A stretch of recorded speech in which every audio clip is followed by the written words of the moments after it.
সাক্ষী রেখে বলতে চাই, আজকের ইন্টারনেটে দেখবেন অনেক জায়গায় খুব লম্বা চড়া একটা কবর সাজানো গোছানো, এটাকে হযরত আদম আলাইহিস সালামের কবর বলে প্রচারিত করা হচ্ছে।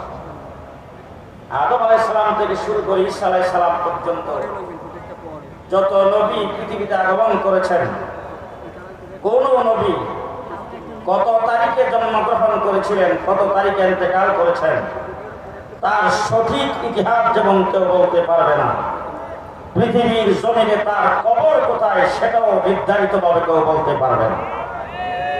আমরা যখন বাইতুল্লাহ শরীফ জিয়ারত করতে যাই, তখন আমরা লোকমুখে শুনি যে মাকাম ইব্রাহিম আলাইহিস সালামের কবর থাকতেও পারে, এখানে অনেক নবীদের কবর থাকতে পারে। ফিলিস্তিন আজকে যেখানে ইসরায়েলিরা টনের টন বোমা নিক্ষেপ করছেন, যেখানে মুসলমানদের প্রথম কিবলা অবস্থিত, সেই জায়গাটাকে নবীদের জন্মভূমি বলা হয়, নবীদের দেশ বলা হয়। সেখানের মাটির নিচে অনেক নবী শুয়ে আছেন, তবে কে কোথায় আছেন সেটা কোনো নির্ধারিত নাই। কিন্তু আমার নবী সর্বশেষ নবী মুহাম্মদুর রাসূলুল্লাহ সাল্লাল্লাহু আলাইহি ওয়াসাল্লাম কত সালে কত তারিখে রাত্র দিনের কোন সময় তিনি জন্মগ্রহণ করেছিলেন, সেইটা যেমন ইতিহাসের পাতায় সংগ্রহ করে লিখিত আছে, কিয়ামত পর্যন্ত থাকবে। তেমনি করে আমার নবী কোন তারিখে ইন্তেকাল করেছেন